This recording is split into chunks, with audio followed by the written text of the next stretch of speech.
right in today. We're going deep into the Sinharaja rainforest in Sri Lanka. I've been looking through all this material we have, and It's incredible, isn't it? yeah, truly. I mean, even the name Sinharaja, it means, get this, Kingdom of the Lion. It's like something out of a legend. And there is a legend Right. about the Sri Lankan people being descended from, wait for it, a lion king who lived in this very forest. He fell in love with a human princess. Yeah.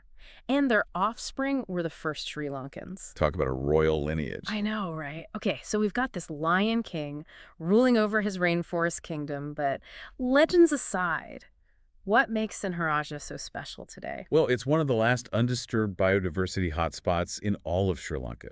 It's a UNESCO World Heritage Site for good reason. Just imagine a place packed with unique life, plants and animals you can't find anywhere else. So it's like this evolutionary time capsule. Exactly. Oh, and speaking of unique life, we have to talk about the birds. 95%, a whopping 95% of Sri Lanka's endemic birds live right here. Can you imagine? Practically every bird you spot is one you won't find anywhere else on Earth. That's incredible. Yeah. What are some of the stars of the show? If I'm lucky, what might I see? Oh, so many. The red-faced malkoha, for example, with those striking colors. Or the Sri Lanka blue magpie, another beauty. And if you're incredibly lucky, you might even spot the green-billed kukul, That's the really rare one, right? the rarest of Sri Lankan birds. Wow. And the sources mention these, hold on, mixed species foraging bird flocks. What? Up to 48 different species all hanging out together? It's like a bird-watching party. I know. But wouldn't they be, competing for food? You'd think so. Yeah. But in a dense and diverse environment like Sinharaja, cooperation can actually be a better strategy. Some birds are great at spotting predators. Okay, yeah. Others might be experts at flushing out insects, So by working together, they all increase their chances of... finding food, staying safe, exactly. So it's a win-win for everyone, Pretty much. except maybe the insects. Well, there's plenty to go around. Hmm. But speaking of, what about the bigger animals? Yeah. Is there a chance of seeing something really impressive? Elephant sightings are rare these days, Oh, too bad. but you might still find their tracks. And you never know, lurking in the shadows could be leopards, the incredibly expressive purple-faced leaf monkeys. They're the ones with those, almost human-like faces, right? Exactly. And there are elusive creatures like the fishing cat and the rusty spotted cat. Did you know it's about the size of a house cat? Ah, mini leopard. Okay, that's on my must-see list. Now, what about reptiles and amphibians? The sources mentioned some pretty interesting ones, too. Well, there are the venomous beauties, the green pit viper, and the hump-nosed viper. Okay, so watch your step. Right. Both endemic to Sri Lanka, of course. And then there's the Calates lyolepis, a lizard found only in Sinharaja. It really shows how special and isolated this ecosystem is. Like a little evolutionary experiment happening right there. Exactly. Millions of years in the making. But, okay, it's not just about the animals, right? What's the rainforest itself like? Imagine this. You walk into a cathedral of green. Sunlight's filtering down through the leaves. Some trees reaching 50 meters tall, which is, taller than a 15-story building. Wow, that's huge. And how many trees are we talking about? A lot, I'm guessing? A lot. Try to picture 240,000 plants per hectare. Okay, that's impossible to picture. But it gives you an idea of the density, the sheer amount of plant life. And it's not just all the same, right? There's got to be variety in there. Absolutely. Sinharaja is a mix of, now get this, tropical lowland rainforest and tropical wet evergreen forest. It creates this amazing mosaic of habitats. Okay, that's cool. So lots of different kinds of plants, but are they special plants? And many of them are. A whopping 66% of the woody trees and lianas, those are woody vines, are found only in Sri Lanka. So it's a botanical treasure trove, basically. Absolutely. A truly unique place, but sadly not without its challenges. Right, there have to be threats facing this Kingdom of the Lion. What are we looking at? Sadly, Sinharaja has a long history of human impact, going back to colonial times even, with the introduction of those monoculture plantations. You mean Tea, mostly. Yeah. Large-scale deforestation, sadly. It's a pattern we see often. Short-term economic gain at the expense of the environment. So they chopped down diverse rainforests to plant rows and rows of tea plants. It seems like such a loss. It was a significant loss. And sadly, the challenges didn't end with Sri Lanka's independence. Really? What happened? Well, even in the 1970s, the government had plans to log Sinharaja. Oh, no. Thankfully, environmentalists were able to put a stop to it. That's good news, at least. It is. But the fight's not over, not by a long shot. So what's the biggest threat now? It's actually still related to tea. Seriously. Yeah, illegal encroachment by tea plantations is a huge problem. They're pushing deeper into the rainforest, clearing land to expand their crops. It's like this slow creep, eating away at the edges. Exactly. And then there are concerns about road construction through the buffer zones and those mini hydro projects impacting the rivers. Right, the sources mention those. So what can be done? It sounds overwhelming. Well, there are some groups actively working to protect Sinharaja. The rainforest protectors of Sri Lanka, for example, are doing something quite interesting. They're buying land. Buying land. Yeah, privately owned land around the rainforest to create a buffer zone, a protected area. That's a pretty bold strategy. But does it work? Can they realistically buy enough land to make a difference? It's definitely a long-term strategy, Yeah, and every little bit helps, right? that's true. It makes you wonder if there are other ways people can contribute, even those of us not in Sri Lanka. We'll definitely get to that. But first, I think we should talk about what it's actually like to experience Sinharaja. Right. What awaits someone who decides to visit this rainforest kingdom? Well, the first thing to know is no vehicles allowed. You'll be exploring on foot, following those winding trails. I like that. No noisy jeeps or anything. Just the sounds of nature and the thrill of discovering hidden wonders around every bend. But with all this biodiversity, it seems like you could easily miss things. How do you know where to look? That's where having a good guide comes in. A knowledgeable naturalist can point out things you'd never see on your own. So you're hiking along, your guide suddenly stops and says, "Look, a rare bird." Exactly. And they can help you understand the whole rainforest ecosystem. Okay, I can almost picture it now. Feeling the human air. Oh, the smells too. Right. What does Sinharaja smell like? It's intoxicating. Damp earth, decaying leaves, and then this symphony of floral scents. Sweetness from flowering vines, spiciness from tree bark, maybe even a hint of something medicinal. It's a sensory overload in the best possible way. Okay, I'm sold. I need to experience this place for myself. But what about the terrain? Is it all flat walking trails, or should I pack my hiking boots? Definitely pack those hiking boots. Sinharaja's got rolling hills, waterfalls, even a peak called Hindi Pitigala that reaches over 1,150 meters. Hills, waterfalls, sounds like an adventure. Okay, what about the weather? Should I pack a raincoat? You're going to a rainforest, so yeah, probably a good idea. Rain falls almost year-round. But if you're looking for the driest months, aim for December to April or July to August. Good to know. Okay, now for the logistics. How do I actually get to Sinharaja? You've got a few options. From Colombo, you can travel by road, which takes you through some beautiful scenery. Okay. Or, if you're feeling adventurous, you could take a scenic helicopter ride. Now that's arriving in style, soaring over this lush green landscape. It would certainly be memorable. Okay, we've covered so much ground already. We've got elusive birds, fragrant forests, adventurous hikes. Before we move on, what are some key takeaways our listeners should remember about Sinharaja? Well, it's a true natural wonder. This isn't just a pretty forest. Sinharaja is this living laboratory of evolution, a vital source of fresh water, a place deeply connected to Sri Lankan culture. But also a place facing some very real threats. Sadly, yes. It makes you wonder what's next for this amazing place. What does the future hold for the Kingdom of the Lion? That's a great question, and one we'll definitely explore next. So we've established that Sinharaja is this incredibly biodiverse place, but it's also facing some serious challenges. It's a good thing people are fighting to protect it. Which brings us to another aspect. What about the people? What's the connection between the Sri Lankan people and Sinharaja? It's a relationship that goes back centuries. Really, it's shaped by history, culture, economics. You know, communities have lived on the fringes of Sinharaja for generations, relying on it. For pretty much everything, right? Food, medicine, building materials. Even inspiration for their art and stories. It's really quite remarkable. We talked about that Kitol palm sap harvesting. That's a great example of that traditional knowledge passed down. Exactly. And there are countless others. Think medicinal plants, timber for construction, even just food sources like fruits and nuts. Sinharaja has provided, and in turn, the people have this responsibility to protect it. It's a delicate balance, this interdependence. But we've also talked about things like deforestation, encroachment.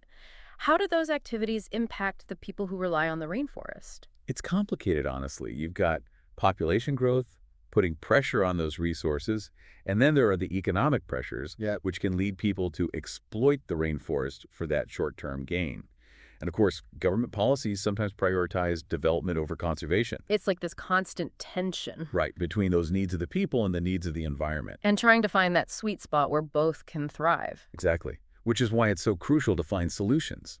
And it's not just about imposing conservation from the outside. It's about working with local communities. Engaging with them. Exactly. Understanding their perspectives and then working together to find those solutions that benefit both the people and the rainforest. So empowering those communities to be stewards of the forest. Because they are the ones with the most knowledge about how to live sustainably within it. I mean, think about it. They've been living alongside Sinharaja for far longer than modern conservation efforts have even existed. It's like tapping into this living library of knowledge. But those traditional practices, can they keep up in the modern world? I mean, what happens when those ways of life clash with globalization? That's a valid concern. Traditional knowledge and practices, they can be eroded as the world changes. It's a real challenge. It's that balance again. How to preserve that cultural heritage while adapting. Holding on to those roots while reaching for the branches, but losing those roots would be a huge loss. Absolutely. Those roots, they're what connect us to the land, to our history, and they hold valuable lessons for all of us. So how do we make sure those roots stay strong? Ultimately, who is responsible for protecting Sinharaja? Is it the government? Is it organizations? Or is it those local communities? I think it's shared. The government plays a role setting policies, enforcing those regulations. And environmental organizations contribute by raising awareness, doing research, implementing those programs. And those local communities, they're on the front lines. They have that knowledge. They're the guardians. Precisely. Yeah. But even those of us far away, we have a part to play too. Really? Absolutely. We can support those organizations doing the work on the ground, Yep. make choices about the products we buy, even just use our voices, To advocate. right, for stronger policies. So it's about understanding our actions have an impact. Even small choices, they can ripple outwards. They can have an effect on a place like Sinharaja. Wow. I never thought about it that way. Every purchase, every vote, even every conversation, it all contributes to that bigger picture. And that picture determines the fate of these places. It's like we're all part of this web, and each thread matters. Exactly. And it's a powerful thought because it means we're not just passive observers. We're active participants in shaping the future. And that future is still being written, right? The story of Sinharaja is still unfolding. And it's up to each of us to decide what role we want to play. Do we want to be the ones who stood by and watched as it disappeared, or the ones who fought to protect it for future generations? Those are powerful questions. But let's shift gears a bit and dive into some of the specifics, the details of Sinharaja. We talked about those amazing birds, the mammals, but what about the rest of the ecosystem? Like all those plants. Yes. What about those? We talked about the towering trees, but there's so much more. I mean, the forest floor is like a world of its own. Really? Yeah, filled with ferns, orchids, mosses, even all kinds of interesting fungi. It's like a miniature jungle within the larger jungle. It's amazing how connected it all is, even the smallest plants. They all play a role. But wait, fungi aren't plants, are they? Good point. They're not. Fungi are their own kingdom. They're the decomposers, the nutrient recyclers. Oh, right. Essential for the rainforest. Okay, so besides plants and fungi, what else is down there on that forest floor? Oh, we haven't even gotten to the insects yet. The insects. Yeah, they're like the unsung heroes. Seriously, what's so special about them? Don't underestimate the power of the small. Insects, they pollinate the plants, they break down all that organic matter, and they're a food source for so many animals. They're the tiny gears that keep the whole system running. Okay, I see your point. But when I think rainforest insects, all I can picture are giant spiders and mosquitoes. Sinharaja has those, of course. But it's also got this incredible diversity of insects. Think colorful butterflies flitting through the undergrowth, beetles, ants marching in those columns, and yes, even those big spiders you mentioned, from the tiniest ant to the largest tarantula. It's truly incredible. Okay, that's a lot of bugs. But why should we care about them? Insects have been around far longer than we have, They've evolved to survive in some of the harshest environments. By studying them, we can learn so much about survival, resilience, how nature works. Maybe even find solutions to our own problems. Exactly. Sinharaja, with all that diversity, it's the perfect place to explore those possibilities. It's like looking to nature for inspiration, for answers. Absolutely. We've talked a lot about the threats to Sinharaja, but there's one more crucial piece of the puzzle we haven't really touched on yet. The water, you mean? Yes.